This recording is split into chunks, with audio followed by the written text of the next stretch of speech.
So, it's great to be here. So,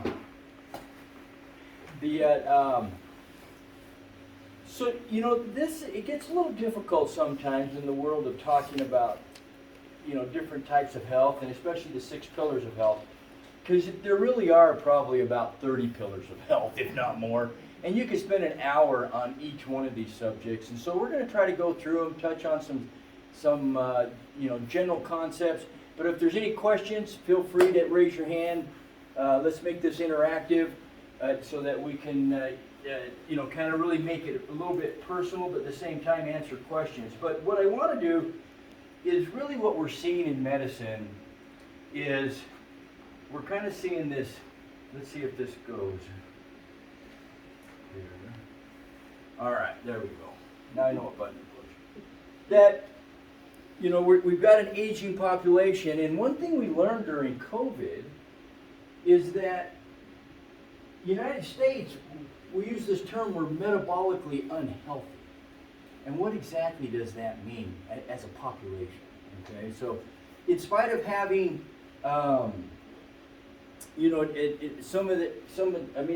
the biggest population, we had a tremendous amount of cases and a fair amount of deaths I shouldn't say so-called pandemic. But anyways, that's all. Don't get me going, okay? So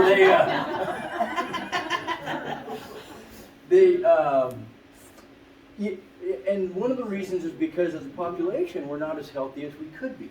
So what we need to do is to really take our health into our own hands. We learned some very valuable lessons during the pandemic, many things that we already knew. Certainly one of them was, you hear this term, follow the science, right? But, yeah, exactly. But what exactly is the science? And it depends who's delivering the science on what science we should follow, right? Because there's a lot of science out there. And unfortunately, we weren't able to question the so-called science, right? And that's what the science is to be able to have a hypothesis or an idea and say, I believe this is what's going on. Certain studies show this, but it's for us to kind of research on our own and even sometimes question that and come to our own conclusions. And that's what true science is. And unfortunately, we weren't allowed to do that, which is a shame. And so the other thing that we learned too is that the best health insurance that we can have is the time that we take to invest in our own health on an individual basis. We really need to take the bull by the horns, really get involved in our own health. And it's never too early to start, and it's never too late. I've got 9-year-old twin boys at home. And it's so funny because the one is like, whatever, and the other one, when he's at grandma and she tries to feed him something, he's like, I can't eat that, that's not healthy. And, or I can't eat that, grandma, it has too much sugar in it. I love it, but grandma wants to strangle me. And so anyways, and so the twin boys, one is Gage, the other one is Garrick, and we were going to name them Juan and Amal, because if you've seen one, you've seen them all. All right. Okay, so now how do you know if you're starting to age? Well, we all feel it. It's inevitable. It's going to happen. And so what we know now, too, is we're seeing an epidemic of brain dysfunction as we age. We're seeing people losing function. One of the main reasons we admit people to nursing homes nowadays is because they can't get out of a chair. They've lost their strength. They've lost their muscle mass. And so, we need to really pay attention to these things and try to maintain our functionality the best that we can, and there's several ways to do that, and that's what we're going to talk about. But you're getting old when you talk to yourself because you need the expert advice, right? So it's okay. Listen to yourself. Ignore the negative self-talk, right? The other one that you're getting old is you don't need anger management. You just need people to stop pissing you off, okay?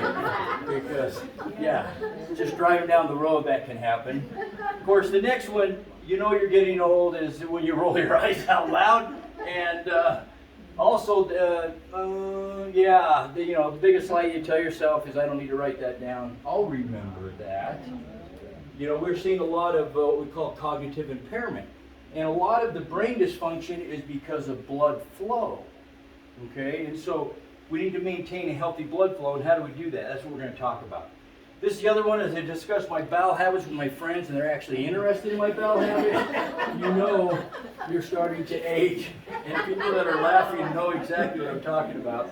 Then getting lucky means you're walking into a room and you remember why you're there. I'm so lucky. And then the last one is when your wife says, hey, do you want to go upstairs and you make love? You say, look, it's got to be one or the other because I can't do both. Because age has set in. All right, so the six pillars of life that I kind of narrowed it down to are 6 pillars of health. Nutrition, which again we could spend a lot of time on. And Hippocrates himself said, let food be thy medicine and let your medicine be thy food. And that's the most powerful drug that we have is food. People, I kind of, and I think you guys have heard me mention this before, because I'll talk a lot about trying to eat as much real food as you can. We'll get into each one of these individually. But, sometimes people kind of downplay the role that food plays in our bodies, and sometimes, we talk about side effects and we talk about different good and bad effects that food can have on our bodies. And so I always challenge people that if you don't think food has a powerful effect on your system, what I want you to do is on the way home, stop at Safeway and grab a whole bag of prunes and eat all that on your way home, okay? And I want you to see what effect that has on your body, because that'll become the best cough medicine we've ever invented, okay? Because you won't dare cough after you eat it. You won't even dare sneeze or anything like that. So anyways, none of them are more important than the other, although I do think probably nutrition and real food is probably the most important. But they all intertwine, they all work together, all of these different pillars, the sleep, the hydration, taking quality supplements, staying active in the world of exercise, and then of course, this last one I put up there is love. Because what we're finding out, and we'll talk about this with love, is, in the world we have these certain areas called blue zones. And blue zones are areas where they have the highest number of centurions, so people that have lived to be 100 or older, and they're still extremely functional, healthy, contributing to the community, and that's the key. They belong to a community. And they're surrounded by love, and they're still part of the family unit. Unfortunately here, in the United States, our nursing homes are bulging with people that have just kind of been put there and forgotten about. And so this sense of love and this sense of community plays a very important role in longevity and anti-aging medicine. And, if you ask anybody, and when they get into those elderly years, what, if they have any regrets or memories, and none of them regretted working more, that they should have worked more, but many of them regretted not spending more time with those people that they love.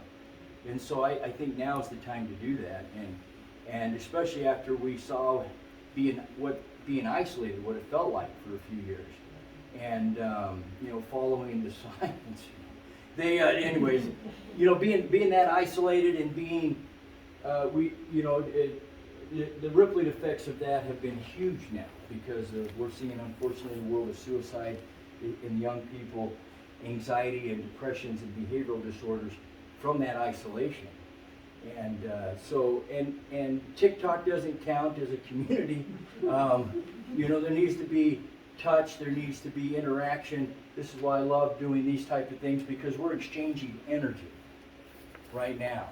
And in fact, we can measure that in the human body now. And they notice that we put out about a 15-foot radius of energy when we're interacting with people. And many of you guys know this, because how many people do you know where you're interacting with them and after they walk away, you're like, holy smokes, I hope I don't ever see them again, or wow, Debbie Downer, or something like that. That's because a tremendous amount of negative energy drains your cells.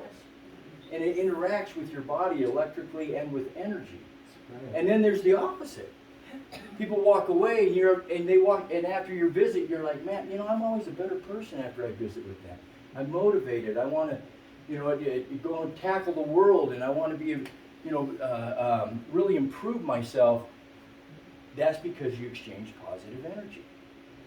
And so, anyways, that energy is extremely real, and love is very much part of that. So in the world of nutrition, these are just some of the advantages that you will get by eating as much real food as you can. And real food, so the best that you can do, you try to avoid things in a package. That's hard. I understand that. And that's why I say that you do the best that you can. Usually it's about an 80-20 rule. So 80%, you're trying to eat as much real food as you can. 20% is going to probably be somewhat processed. But pick and choose your battles very closely. And one thing that I've learned over the years now in the world of nutrition and trying to fully understand what is the best way to get patients to eat is, number one, is it has to be customized and very much individualized to every person. So there are certain general concepts in the world of nutrition that we can understand, and these are some of them here. That by eating real food, that will get, it will heal our digestive systems, which are huge in the sense of your overall wellness. But also, if someone's fighting a certain type of illness, the way that they eat will be very different than somebody that's just doing general health and is relatively fit and healthy. It's very different. And so you'll hear people talk about, different types of diets that are popular now. Ketogenic is one that you'll hear people talk about. Ketogenic is a great diet for a very short period of time. It's really not intended to go long term, okay? But it's very therapeutic. So if someone is trying to improve their health and they've been in the standard American diet, which is an acronym, SAD, right? The standard American diet, yes, very much a sad diet. Then for them to go into a keto diet is actually a positive because they'll reverse disease processes quickly. They'll improve the hormone insulin. They'll improve, digestive health. They'll lose weight. Brains work better. It's amazing how much better they feel. But that's like because, it's like a car. If you went from putting sand in the gas tank to putting high octane fuel, your car is going to run better. And the standard American diet, which is a lot of high processed, sugary, starchy foods, really drains your tank and is really hard on the system. Your body has a very difficult time processing that. And I said it's not just calories. Calories matter, but if people try to sell you on it's all about calories in and calories out in the world of weight loss, that's been debunked. That's old science. And I was on that science wagon years ago when I used to tell my patients, well, you just need to eat less and exercise more. Well, thanks for that tip. I mean, everybody kind of knows that, right? But we'd always quote, it's the first law of thermodynamics, in the world of Einstein, and saying that, energy expenditure, and if you have less coming in and more going out, you're going to lose weight. And that's true in the laboratory, but not in the human body. Because food isn't just a calorie. And to be honest with you, your body, you can put all the calories you want into your body doesn't know what to do with it. Unless there are hormones around to tell the cells what to do. So then it takes hormones as well. For example, if many of us know type 1, we call them type 1 diabetics. So these are usually younger kids, adolescents that develop diabetes. And, before it's diagnosed, these kids are eating 10,000 calories a day, and they're not gaining a pound. In fact, they're losing weight. Why? They don't make insulin. And now once you put insulin into the mix, they start to gain weight and gain weight quickly. Why? Well, that's because insulin is a hormone that tells your body what to do with sugar and food. In fact, there's been several studies here recently where they've taken in the laboratory petri dishes and they put fat cells in there, and then they put a whole bunch of sugar, and they watch and see what the fat cells do, and the fat cells don't do anything with the sugar unless you put insulin in there. The minute you put insulin in there, they start gobbling up the sugar, and they start enlarging. Interesting, right? So the hormone insulin is a player. Now the right amount of insulin is our best friend. Too much insulin, not healthy at all. We call that insulin resistance, and that's a real problem, and that's epidemic, and that's one of the main contributors to the metabolic health problems that we're seeing in America, is because our bodies are exposed to foods that convert to sugar quickly. And that's high starchy foods, and that's sugary foods. Now, if you were to go back around the turn of the century, most people consumed about a half a pound of sugar in their diet about every 6 weeks. Fast forward to today, the average American consumes a pound of sugar a day in their diet. And most of us drink that sugar. And our adolescents drink it a lot into sugary beverages and the sodas and energy drinks and these type of things. They're consuming a tremendous amount of sugar. If you recall, if you're looking at a label, we talked about this, although it's been a few years, but you guys should remember, right? I'm just kidding. So if you take the grams of sugar and divide it by 4, that's how many teaspoons of sugar are in that packaged good, okay? So, for example, the other day I'm looking at a can of Coca-Cola, and there was somewhere close to 32 grams. Yeah, exactly. 32 grams. So you divide that by 4, so there's 8 teaspoons of sugar roughly in that. So that's like taking 8 teaspoons of table sugar, mixing it with water, and just slugging that right down. The other problem with that is there's no fiber in that soda, and so that sugar is just like you're mainlining sugar into your bloodstream. And so that sugar, your gut converts it into glucose or sugar, and it spikes in your blood. And so what does your body got to do to bring that sugar down? Spike insulin. And then it's this sugar and insulin spikes throughout the day over the years that eventually people develop insulin resistance. And then insulin resistance is what leads to a lot of other health problems.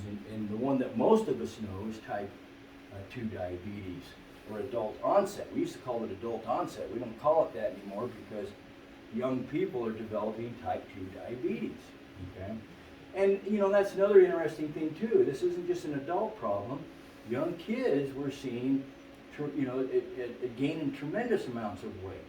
I remember, and you guys probably do too, when we were in grade school, there was rarely any kids overweight. Everybody was lean, and yet today if you go over and visit a classroom, there's some kids that are just morbidly obese. And that's because of what's going on in our food supplies. And so the best thing that we can do is take a vested interest in what we're eating for us, our families, and our children. As I state, it balances your hormones, it maintains cellular health, it keeps your metabolism going. And so, I talked about a little bit of ketogenic is a great way to eat, but then eventually, for a short period of time to maybe reverse problems, and then you got to convert more into a, we call it kind of a dirty keto, if you want to call it that, where people are eating, they're prioritizing protein more, still eating healthy fat and lower carb. Okay. There's paleo diets that people follow. There's carnivore diets that people follow. But again, it's got to be very individualized because some people digest meat extremely well, some people don't. But I've heard red meat's bad for you, right? We've heard this. Yeah. Well, red meat, it really, it's kind of interesting. The studies that they've done on red meat and the links to cancer is they're using industrial raised animal meat. So they're using meat that's inferior. And, you know, if it's grass, what we call grass-fed and grass-finished, then we know it's a fairly nutritious animal, because not only you are what you eat, but you are what that animal ate too, right? And so if that animal is eating Skittles, which they do on some of these large feedlots to fatten these people, to fatten up those, not people, but the cows. You know, they, speaking of Skittles, we gotta eat on a short-term basis. Long-term will wreak havoc on your body unless you're extremely proactive in supplementing. Okay? Because over time you're going to miss some vital nutrients by eating nothing but plants. But still, I do think the best way to eat in general is a plant-rich diet. Okay, not plant-based, not just vegetarian, but a plant-rich diet. Now, some people will say, well, wait a minute, I've been eating vegetarian for a long time and I'm doing great. They carry on. If it's working for you, keep doing what you're doing, because with you and your genetics, then that's a good idea. But that's not going to work for everybody, right? And because there are certain nutrients that you will lack over time by eating nothing but plants. One of those is a vital nutrient called choline. Choline is a nutrient that helps your body create energy, tremendously important for the brain. The other, and how do I get choline if I'm eating plants? It's almost next to impossible. The only way to get choline is to eat eggs and meat and fish, okay? So you got to eat some animal products in order to get that nutrient. So I'd have to supplement that in order to maintain a healthy status while I am eating nothing but plants. And so in other words, I'm not saying vegetarian is bad.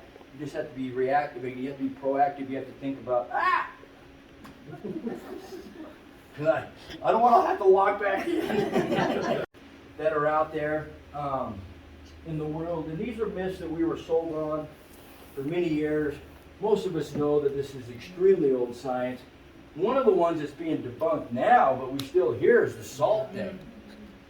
It's not a salt, and I talk to people all the time, oh, my doctor told me I need to stay away from salt. It's not a salt intake problem. It's a salt retention problem. Why am I retaining salt? Because I eat too much sugar. Sugar's the problem. So when you eat too much sugar, you create inflammation in your body. When your body's inflamed, you're going to retain salt. It's not salt. Salt's good for you. Okay? Sugar's the problem. So we have to be extremely careful with the amount of sugar. It doesn't mean I don't ever have sugar. You're going to have sugar, right? In fact, I think I forgot to mention this talk is sponsored by Crumble, the cookie company. Yeah, I actually had one today. Full disclosure. Which one did I have? Was it a peanut? Huh? Butterfinger. Yeah, that was good.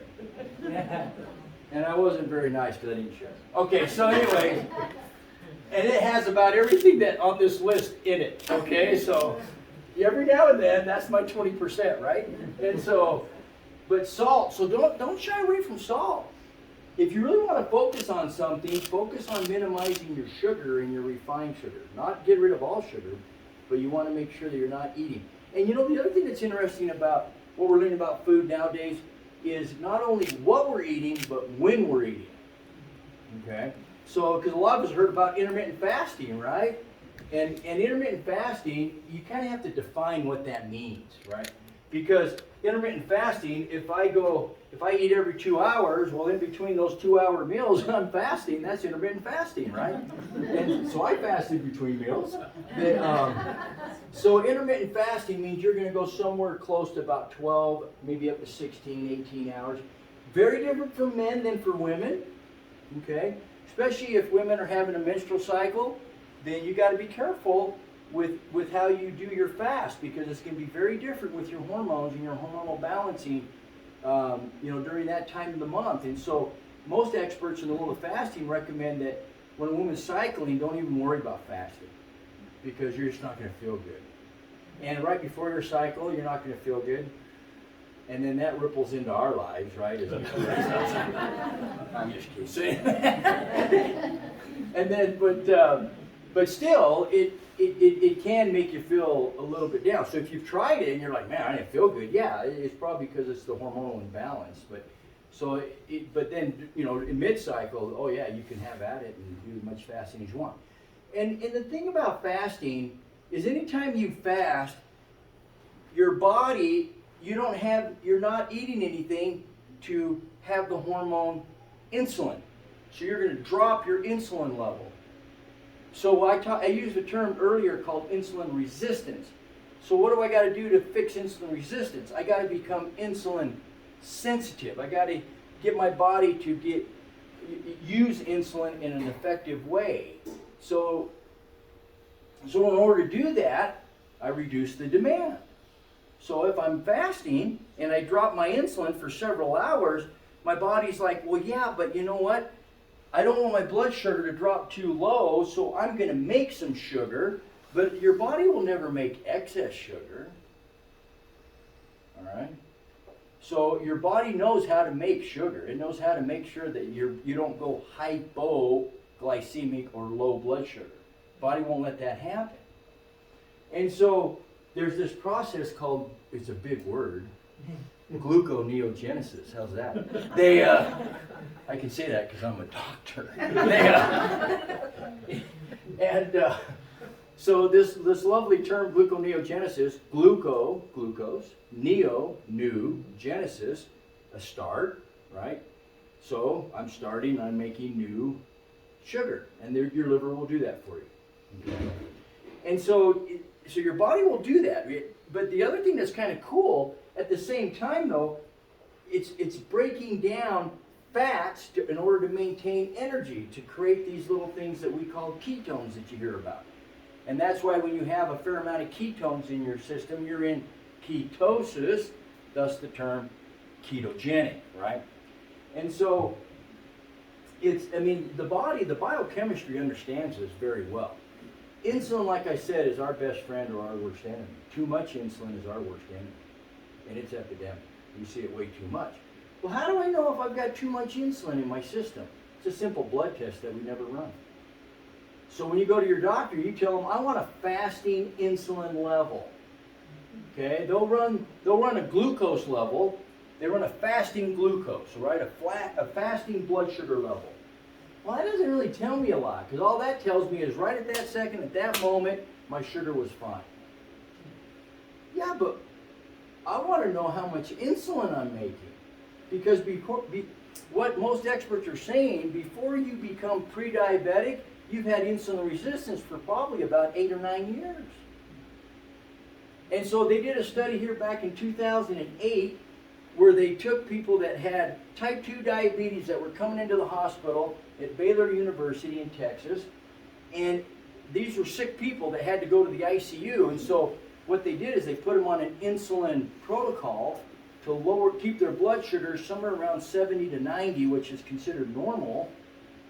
And they wanted to see if they could heal them faster from their ailments of being in the intensive care unit, so they could get back, in feeling better and get back to the general part of the hospital and then eventually home faster.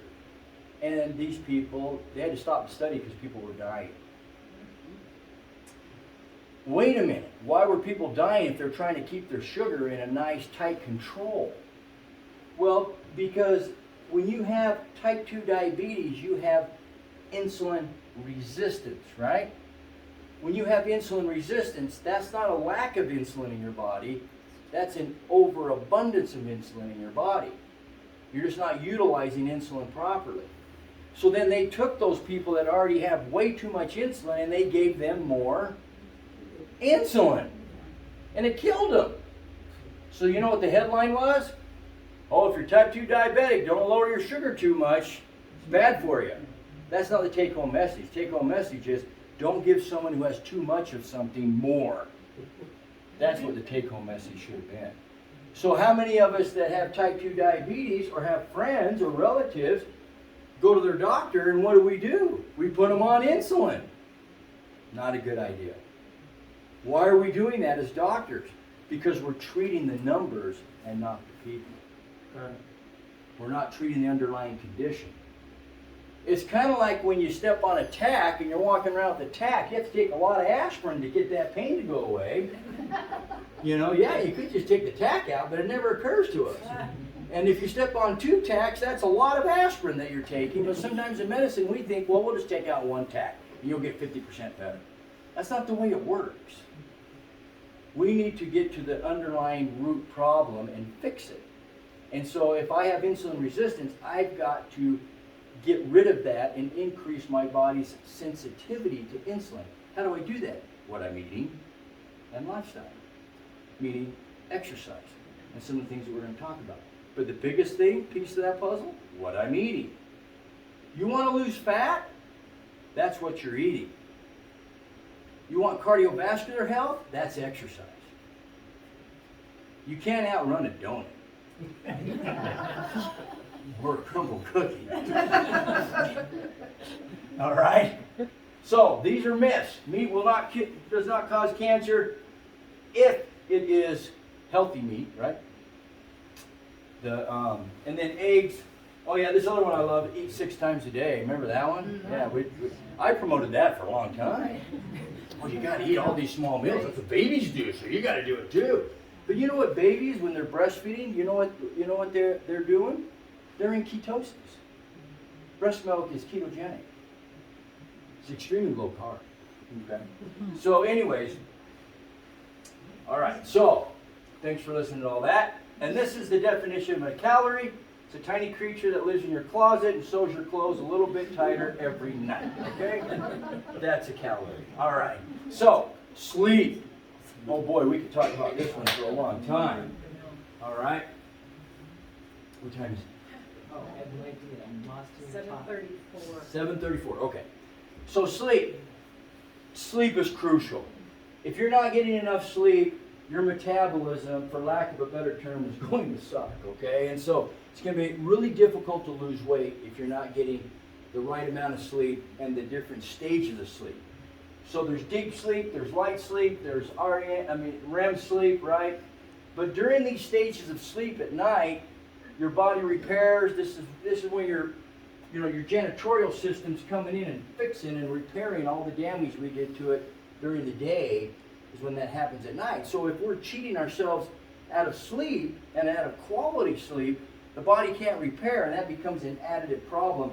And then pretty soon, like I mentioned earlier, here comes that sand back into your gas tank. Okay, and you're going to be exhausted. Your cells aren't going to work very well. Your hormones are going to be out of whack. And so sleep is a big issue. How do I know if I'm getting enough sleep? Well, this is where it gets a little tricky. Okay, but fortunately nowadays, there's a lot of companies out there that have, through our electronics, our phones and our Fitbits, that we can track our sleep. And we can actually see these different stages. I use a little piece of technology called an Aura ring. It's O-U-R-A. Okay? This is very much like a wedding band. Put it on your finger at night. It's got sensors, and it'll track everything for you and upload it to your phone the next day. And it tells you all the different stages of sleep, your deep sleep, your light sleep, REM. If I don't have the data, I can't hack it to improve. So the data is important. But Fitbits are doing that now. Garmin's are doing it now. There's probably even apps on your phone that will do it to a certain extent. Some are more accurate than others. I've just found this Aura ring to be one of the more accurate, but that's just, for me, that's just an idea. But it will tell you exactly your different stages of sleep. Things you can do. Number one, there's sleep hygiene, which means that I'm going to make my room a place where pretty much all I'm going to do is sleep. Okay? So if I'm going to watch TV before I go to bed, I'm going to do that in a different room. So I don't want any lights in my room. Because at nighttime, when the sun goes down, your eyes become extremely photosensitive to any type of light. And if you get exposed to bright lights too late in the evening, the signal is sent to the brain, daylight, time to get up, let's get going. And that really interferes with your sleep. So one of the worst things we can do in the middle of the night when we wake up is we grab our phone and we look at that bright screen. Boom, it's telling your brain, get up, it's time to go. So that's where you want to use that backlight if you can. Try to get rid of that. Some people have to use, the eye covers at night. Some people have to use temperature's a huge one. How cool is my room? Most of us sleep better if it's on the colder side. Old man winter's kind of taking care of that for us right now. But probably one of the best investments I made for my sweet wife was something called the chili sleep. And this is like a sheet that goes under her regular sheet, and she can control the temperature. So she can make it warmer, she can make it colder. She likes it a little cooler, so she can set it, what do you set it at, 64-ish? 64? 62! Yeah. No wonder you can see your breath in our room, And the windows are open, and she's got a quilt on her with her leg hanging out, just to get that temperature just right. You're welcome. Share that. Yeah, you're welcome. So, and so, but we sleep better when it's cooler. So I think, a lot of these hacks that we can do, in the sense of temperature, lighting, making sure our rooms our brain knows I go to bed in this room. Also, the other one that works extremely well is either meditation or breathing exercises right before bedtime to calm the brain.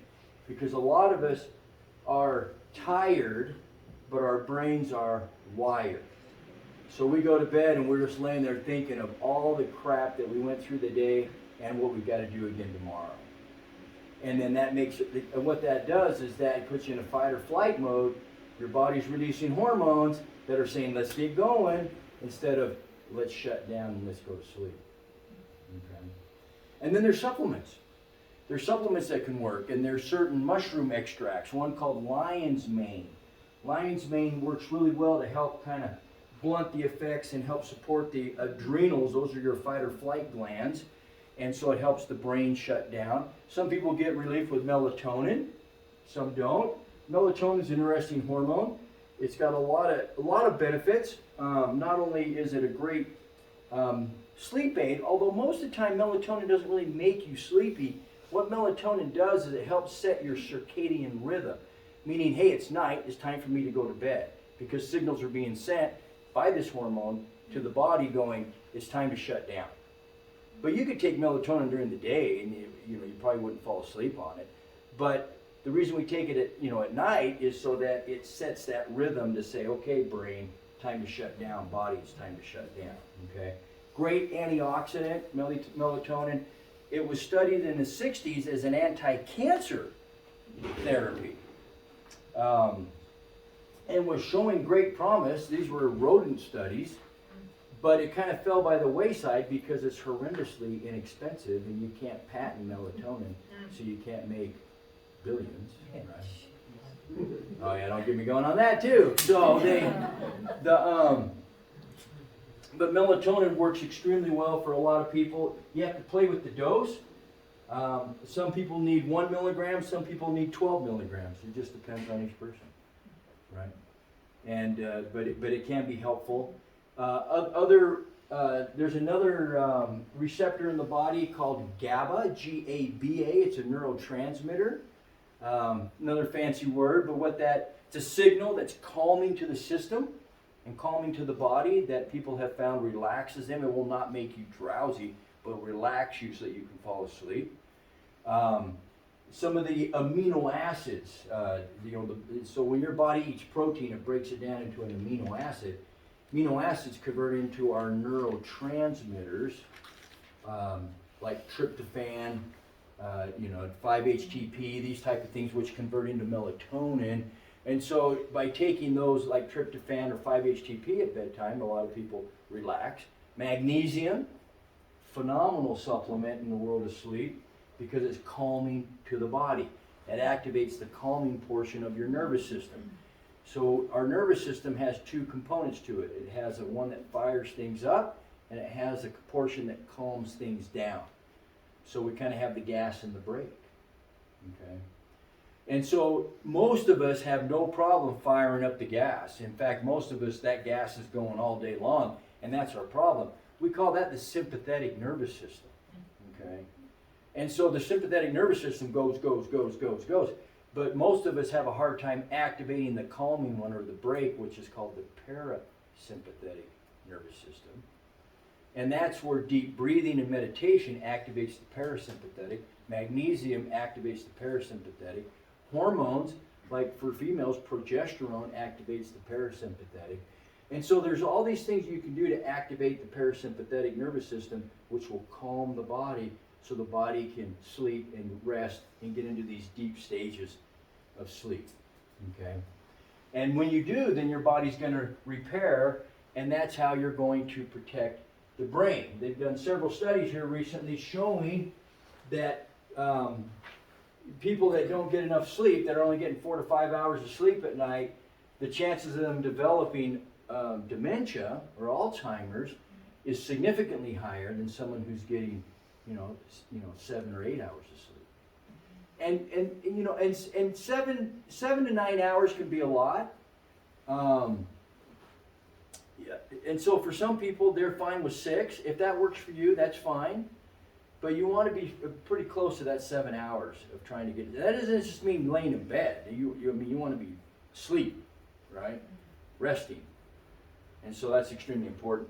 And that's why I remember as a kid, sneaking out of the house, at 10 o'clock at night to go to the parties, right? Or 9:30 and go to all my friends' house. Now, I sneak out of the parties at 9:30 and go home and go to bed. So that's how I know I'm getting old. Now the next pillar, hydration. So we have nutrition, we have sleep, we have hydration, and I need to hurry because we're not going to get through all of them. And I actually wrote an article in the paper here not too long ago on hydration, on how important it is, especially during the summer months. But it's also extremely important during the winter months because it helps maintain your temperature regulation. So if you feel like you're getting cold all the time, you're probably dehydrated. You're not drinking enough water. But water isn't always the best fluid to drink. It's a good one, and we talked about this a little bit earlier. Sometimes in the world of wellness, there's good, then there's better, and then there's best.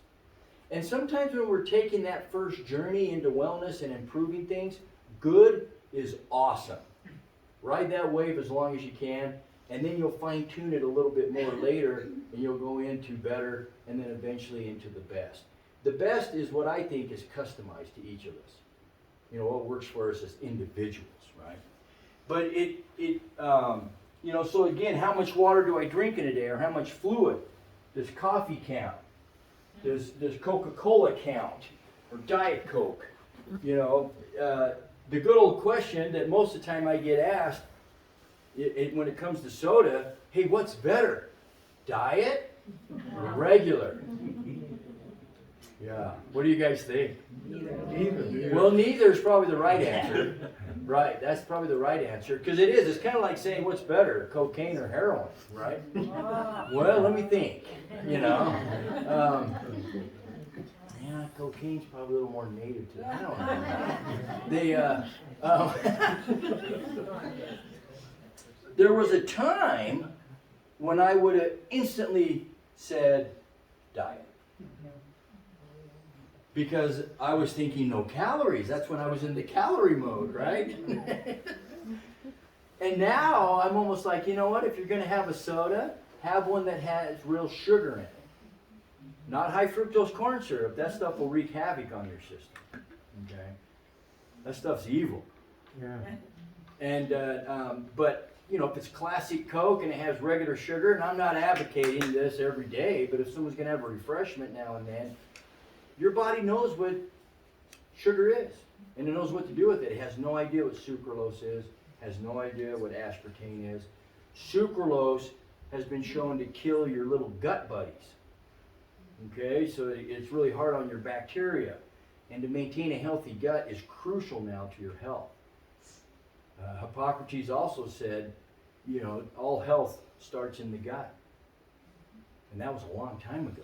A few thousand years ago he said that, and now Western science is finally figuring that out. But you go to a gastroenterologist, are they telling you exactly how to eat? Most of the time, no. Thank heavens Dr. Murray's getting into it here in our little town, so that's awesome. But still, I can make you an honorary gastroenterologist in about 5 minutes. Okay, if they have a stomach ache, you tell them to eat more fiber. And if that doesn't work, you do a scope and look down. And if that doesn't work, you go on the other end and you look up. And then if that doesn't work, you just say, you have irritable bowel syndrome. You know, you'll be okay. Well, that's not very insightful. Irritable bowel syndrome. That's like saying your bowels are irritated syndrome. You know, most people are like, yeah, I know my bowels are irritated. That's what I told you 20 minutes ago. So thanks for telling me back. But you said syndrome, so that sounds kind of cool. So, all right. It's kind of like, you know, again in medicine, I had a gal that was so excited because she was diagnosed. She keeps having these episodes of vomiting, and she said the Mayo Clinic told her she had episodic vomiting syndrome. And I was trying to keep a straight face, and I'm like, wow. How did they figure that out? Well, I just throw up now and then. Yeah, so that's mainstream medicine for you. We just don't want to take that tack out. We just give you more action. You know, and so this is crucial for detoxification of the body because we need to remove all those, you know, bad things from our system that we get exposed to, and we get exposed to a lot in spite of our best efforts. You know, because there's things that are just in our environment that we're going to get exposed to, and maintaining proper hydration is crucial to get rid of toxins out of our bodies. And sleep is a player in that. Hydration is. So, so plain water is really not the best.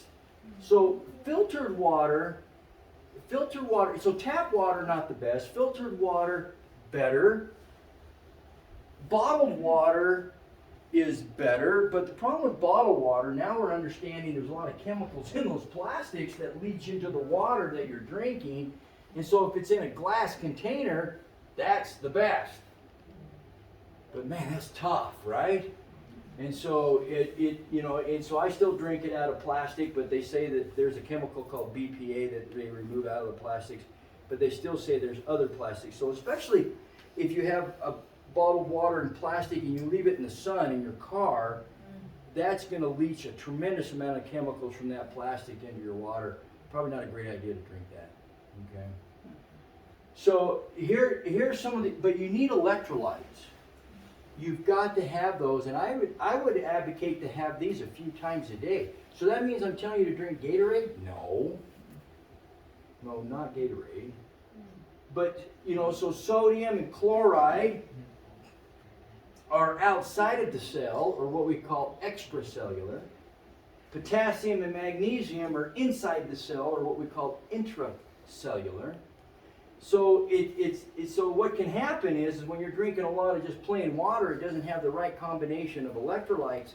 It can actually cause you to become dehydrated because it messes up that balance between the sodiums and the chlorides and the potassiums and the magnesium. So what do? Right? Well, you add a little bit of sea salt to your water, especially first thing in the morning. You can take a little quarter teaspoon to an 8-ounce glass of water and slug that down first thing. That's one of the best things you can do for your stress glands and your adrenal glands is to put that salt back into the system. Now, a cardiologist would argue with me vehemently, but in the world of wellness and approaching us as a whole person, right? Because sometimes in medicine, and man, I love the specialists, but sometimes they're so hyper-focused on that one area of your body that they'll burn down a whole forest to save one tree. Right. And if you're there and you're like, well, you know, doc, you know, you're a cardiologist and you're saying, you know, I've been having some, you know, I get a little bit of throat pain now and then, and that certainly could all be intertwined. They're like, no, I don't deal with that. You gotta go see your ear, nose, and throat guy, you know. And then you go to them and you say, well, I get a cough now and then. They're like, well, you got to go to a pulmonologist, you know. Oh, and I get numbness in my leg. Oh, you got to go to a neurologist, you know. I mean, and again, the specialist can be helpful, but there's sometimes it's important to take a step back and look at the person as a whole entity, right? And that's why sometimes when I was in the clinic, they'd call me, you know, a holistic doctor, because we treat the whole patient, right? And we look at the entire person and say, let's attack it that way. But go ahead, question. Well, I was just going to say that at a certain point in my life, I really needed electrolytes, and a young doctor in Missoula that bicycled a lot said, go out to REI and get this little bottle about like this of electrolyte pills, and that will help you. And it did. Yeah. And it was like, I don't know, $20 or something. You know. Love it. So I'm just mentioning that as no, that's good to way. know. That's a great idea. Electrolyte pills, a great idea. Personally, I use a company called Element. It's LMNT. And they're little tiny packets with different flavors that you can tear and you add to your water. The chocolate, I don't recommend. Oh yeah, the chocolate? Yeah, don't do the chocolate. But they have like a citrus flavor and a watermelon and a raspberry salt, and it tastes salty. And if it's a little salty, you might want a little more water to it. But I'll drink a few of those a day, and yeah, I've noticed a big difference. Okay, I can sleep through patient. No, so anyway. Do they add a sweetener to that at all? Stevia. Okay. Yeah. So in the world of sweet or monk, I don't think they use monk. What do they use? They use stevia. Yeah. So I like stevia because it's just an herb that tastes sweet. It's not a sugar or anything, right? Yeah. Will that interact with the thyroid medicine in the morning if you Element? Yeah. Or electrolytes? Element No. or electrolytes? It'd actually be very beneficial for thyroid. Okay. Yeah, that's a good question. Yeah. They because magnesium, potassium, all of those are extremely important to help the hormones and especially thyroid work properly. Okay. And your cells will function so much better. Good old exercise. Before you start the exercise, what if you take all those vitamins anyway? Is that the same thing as if you were taking Element? What do you mean you take the Well, vitamins? You mean you you- take those electrolytes? You take magnesium, you take. Oh, yeah. some, Yeah, I think it would be very similar. so you don't need to Yeah, buy it all. right. That's right. Yeah. But some days, you know, we might need a little extra, but yes, I think that's perfectly fine. Yeah. I read an article about villages in Africa purifying their water by putting it in plastic water bottles, leaving it in the sun. But when my water is in the sun, I can taste it. Or when I buy water from stores like Flat or something, they've left it, delivered and it's in the sun. I can taste it and I don't drink it. So what do you think about this? Yeah. No, that's smart. They, when I drive past, I hate to say Safeway, but they have all the water bottles sitting out front. I'm like, oh, summer. Yeah. I don't want to say anything, but I'm like, don't like that. And so, because that's not a good idea at all. Because you're 100% correct. That's right. And that's good for you that you can sense that and taste it, because a lot of people can't. And so, yeah, and so our little friend exercise, right? So if I could prescribe exercise, it would be a bloody best benefit. There was a time in my life when I thought, I'm going to exercise so I can get ripped, right? Okay? I'm going to get all buff. And so now exercise to me is to maintain my sanity. It's the best antidepressant on the planet. Right? Is staying, and it doesn't mean I have to formally go to a gym, although that's perfectly fine. But walking is probably the best. So there was one, expert that said, hey, listen, if you don't feel good and you're not feeling good emotionally, go for a walk. And when you get back, if you still don't feel good, go for another walk. Yeah. Because you will feel better eventually. So walking, any type of physical activity, one of the best ones we can do as we age is to walk about 20 yards, lay down on the ground and flat onto your back, and then get up, walk back, and lay down on the ground, flat on your back, and get up, and do that twice a week. It's one of the best forms of exercise you can do. Now we're starting to figure out that there's a lot of things that we can do in the world of exercise to really expedite and get the maximum benefits. But in the world of exercise, this is where it's really about cardiovascular health. Remember, I said it's not necessary for fat loss, although it helps because you're going to utilize oxygen better and you're going to increase your metabolism, but it really does improve heart function, lung function, brain function, kidney function, liver function, the pancreas, which controls your insulin function, bowel function. As you can see, the whole body benefits. Your muscles, your ligaments, your tendons. So stay as physically active as you can. Okay? Yeah, I just would, some people here are even doing it now, but I'm always surprised at people that don't realize that we have a pool here. It is open. It's 25 meters long, and at 4:15, Tammy Beck teaches the aerobic. You go, I go. I think Jane. Wait, 4:15 p.m.? 4:15, Uh-huh. Tuesday, Wednesday, and Thursday Yeah. for 45 That's minutes. a great idea. And it is the easiest thing to do. And after that, if you feel like it, you can even swim a few laps of the pool because then it goes into open lap swimming. Mhm. But I mean, we're down to 5 people right now, and I just would say anybody here who wants to come, please try it out because it is amazing. That's a great idea. So, And great, easier on your joints. Right? and it's and there's no cost to participate. So it's like, why aren't people really going to this particular? that. I have no clue where this is. Well, that's what happens. You're the second person that I've run into, a younger person who doesn't know where the pool is. And it's on the corner of 5th and Montana, is that right? It's that bunker-like brick building. It's corner from Bev's house, you know where Bev lives. It's where the gymnasium is. A lot of corners. Corner of 5th Street and Montana. Kitty corner from the It's that brick building that has no windows Love it. that you see.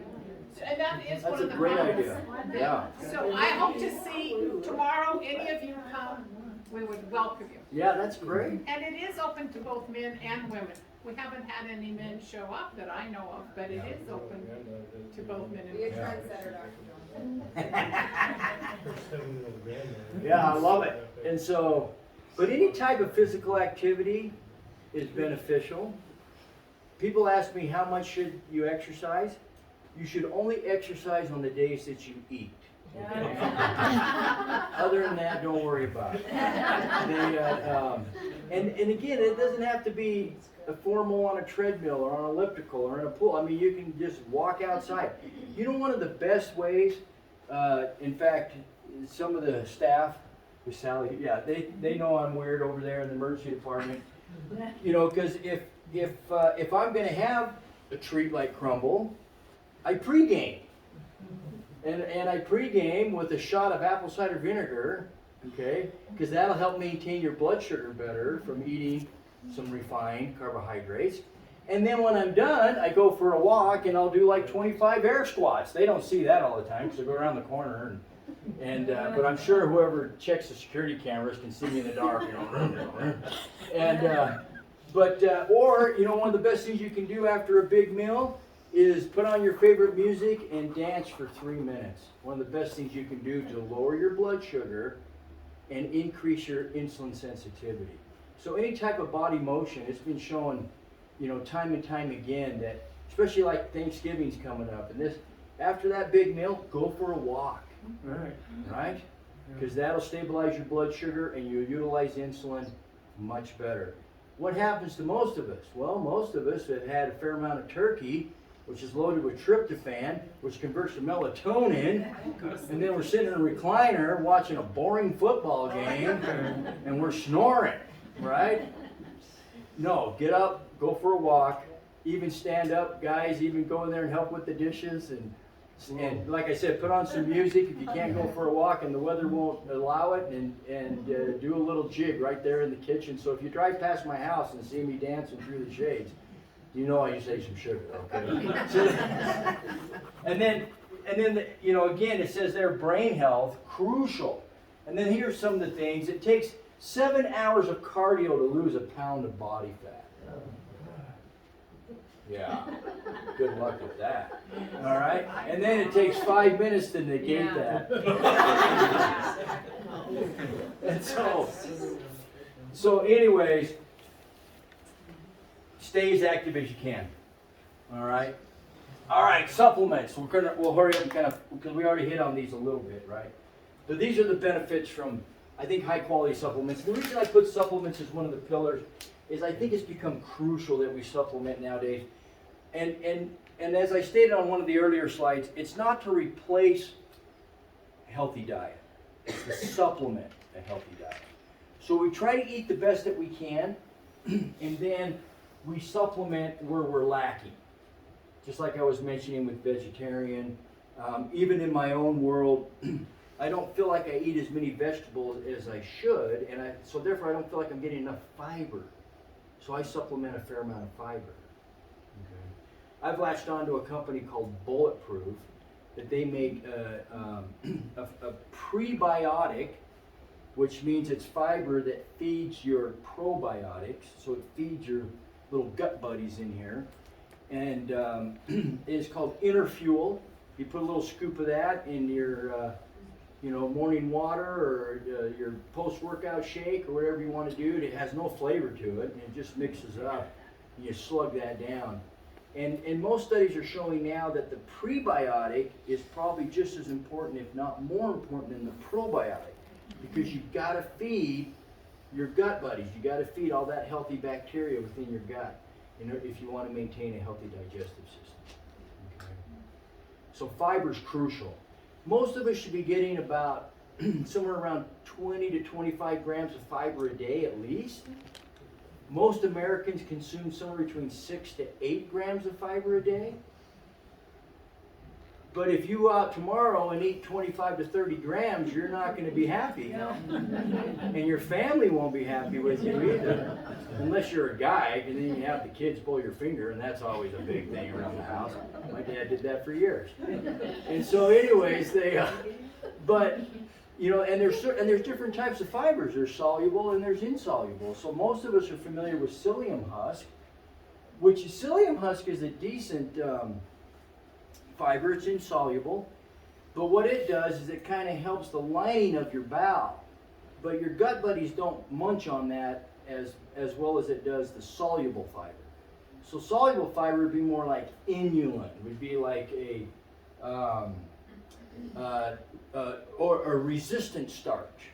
So like a raw potato, that's a resistant starch. You eat a raw potato, you're not going to digest that, but your bacteria will. Okay. So vegetables are loaded with fiber. This is why it's extremely important to eat as many vegetables as you can in a day, and the more colorful the better, because of all what they call polyphenols. Polyphenols are the chemical compounds and the nutrients that will not only enhance your metabolism but feed all your good bacteria. And now they're showing that these bacteria are playing a role in mood. They're playing a role in glucose control and insulin control. They're playing a role in cravings. They're playing a role in anxiety. I mean, it's crazy what science is revealing now and how important it is, the digestive system. There are probiotics now that are specifically formulated for anxiety, specifically formulated for sugar control, and so on. So you're going to see this become a bigger and bigger market coming down the pike. And so to take healthy supplements, extremely important. These are some of the ones that I think are a little bit, and then everybody needs to customize them. Notice I didn't put a multivitamin up there. A multivitamin is not a bad thing by any means. The only negative for me with a multivitamin is in order to put the right amounts of each nutrient in that multivitamin, those pills would be somewhere around this big, okay? And you'd have to sit there with eat the dang pill. And so they put a fair amount, so it's not a bad thing, but sometimes I feel like I need more to be what we call optimal, okay? Because there's a big difference between normal and optimal. So like in the world of vitamin D, you go to the doctor's office, they check your vitamin D level, and the range in the blood goes from 30 to 100, and you're 31, and we say, you're normal. Do you want to be normal? No, you want to be optimal. Well, what's optimal? 70 or better. So should I take vitamin D? Most doctors say, oh no, you're in the range, you're fine. No, you want to be on vitamin D because you want to be optimal. And you don't want vitamin D2, you don't want the prescription, okay? That stuff's crap, for lack of a better term. You want vitamin D3, and if you can, take it with vitamin K2. It's absorbed better and better for your bones, better for your heart, better for your brain. Okay? Magnesium, a big player. Creatine, huge. I think this is one that most of us should take as we age because we're losing muscle and we need to maintain our muscle. Oh, but what about cramping and all this other stuff or bloating that you hear? That won't happen. You're not going to take enough for that to happen. And you can just take the good old powder, the creatine monohydrate works just as well, right? The old style as any of the new fandangled stuff that they have out there. So creatine for most of us is an extremely important nutrient to help us maintain muscle. It's vital for muscles, and that's one of the biggest problems that we're seeing again because we can't get out of chairs is a condition called sarcopenia. That's Latin for muscle loss. Okay. So vitamin A, omega-3 is crucial. And if you're vegetarian, supplement omega-3s. You got